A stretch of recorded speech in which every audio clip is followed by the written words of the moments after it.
BBC Radio 6 Music, celebrating 35 years since the release of the iconic album 6 Music's deep dive into Disintegration. Take 6 Music with you. Listen live on the BBC Sounds app. BBC Radio 6 Music. 6 Music. Right now, it's Mary Anne Hobbs. So you're with Mary Anne Hobbs. This is BBC Radio 6 Music. Isabella French was born in 1989, the same year that The Cure's album Disintegration was released, and she is one of the most ingenious makeup artists in the world. She works with many couture fashion houses and publications, and artists such as Rihanna and Björk. Just everybody wants her, they really do. And I asked her if she could join us today to talk to us about the history of red lipstick, the men who wear it, and of course instruct us on how to do a perfect Robert Smith red lip. Deep dive into Disintegration. Hi Mary Anne, I'm Isabella French. I'm a creative director and the founder of the Isabella beauty brand. So, some fun things about the history of the red lipstick. Something you might not know about the red lipstick is that the first recorded existence of a red lipstick was tracked down to 3500 BC in Mesopotamia, which is now the region of Iraq and northeastern Syria. These ancient people were grinding red rocks and using them to colour their lips. That means that red lipstick has been around for over 5,500 years and we are still buying it. In ancient Egypt, they wore red lipstick to symbolise aristocracy, strength and social status. So sure, we don't grind rocks anymore, but these days we grind beetles to get that true red colour. Yeah, it's called carmine and it's one of the main ingredients in non-vegan red lipsticks.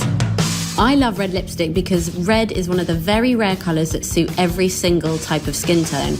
And that's because it has so many different tones. You have pink reds, blue reds and orange reds. And I love it because it's bold but timeless. It's kind of chic but daring. It carries these dualities, so there's no wonder it's so popular. Red lipstick's so powerful if you believe in colour theories, because you know that red is associated with powerful feelings and symbols like love, passion, anger, blood and even violence. These are the things that animate our subconscious. It's a primary colour that's associated with extremes. During wartime, red lipstick became a symbol of resilience and morale boosting for women. It was a way to maintain a sense of femininity and glamour amidst the chaos and tragedy. Red lipstick also had practical uses, such as boosting morale and confidence, and it was often associated with patriotism and empowerment.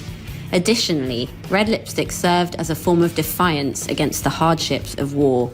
You don't see men wearing much makeup these days, but in ancient Egypt, men wearing kohl liner was the norm, and they still do in some parts of India and the Middle East. Men were also flaunting heavily powdered faces with red cheeks and lips during the 17th and 18th century.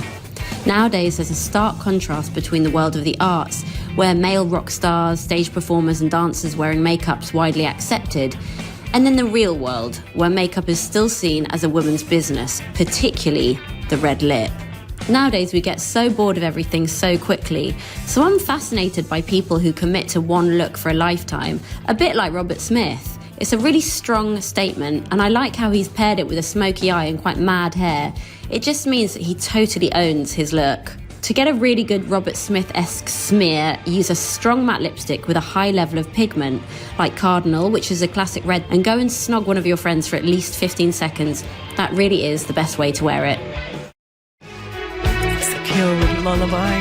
I'm going to send this one out to Nicola in Somerset. She's just been in touch to let me know that in 1989 she was 17 years old. Travelled to see the Disintegration tour in Paris with her mates from Weymouth College, and she says has memories of calling her dad from a French service station to apologise for going, having been strictly forbidden. It's The Cure with Last Dance. I'm going to send that one out to Les in Links, who says, I just started Grimsby Art College in 1989, September time. I was completely obsessed with The Cure. And Nicola in Hampshire's listening today. She says, I was 13 when Disintegration was released, and it was my gateway to a whole new world of music. I've never looked back.